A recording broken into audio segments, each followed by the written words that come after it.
Hi everyone, it was an exciting day again. So once again it has been proven that fundamentals overrule all the technical analysis. First of all, we had the Bank of New Zealand has talked the Kiwi down to the lowest level ever because they are thinking of putting negative interest rate as a tool to support the economy. Same thing counts for the Bank of England. Just the naming and framing of the idea of putting negative interest rate has just pounded the pound. So if you look at the different currency pairs, GBP, NZD, GBP, GPY or USD, they have gone down dramatically. On the other hand, we saw in the indexes side that early yesterday morning there was a sideways movement. As we explained, the consolidation is still going on. While the pandemic is still spreading, 4.3 million people globally infected, almost 300,000 people deceased, meaning that the only thing driving the markets is the policy of the federal bank all around the world. And the most important one was yesterday.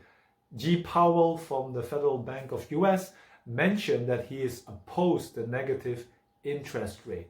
So dramatically, the Dow Jones actually reacted. Also the S&P 500, including the Nasdaq and all the European markets, and late in the evening yesterday also the Asia market tumbled between 1 to 2.5% down.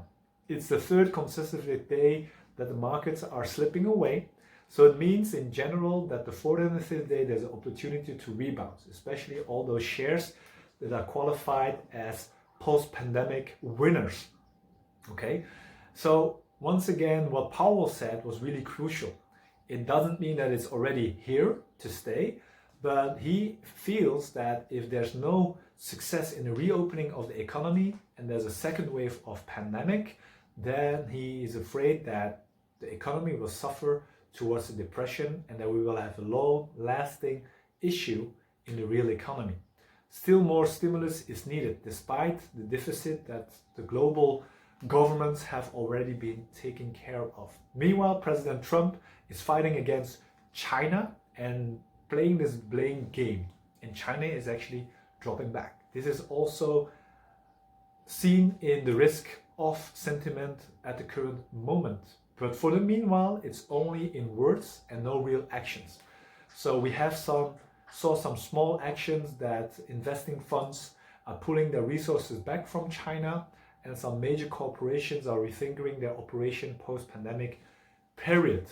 And the prolongation of listing Huawei as a potential threat of the US intelligence and technology community. So we will see what today, later on, and especially on Friday will happen.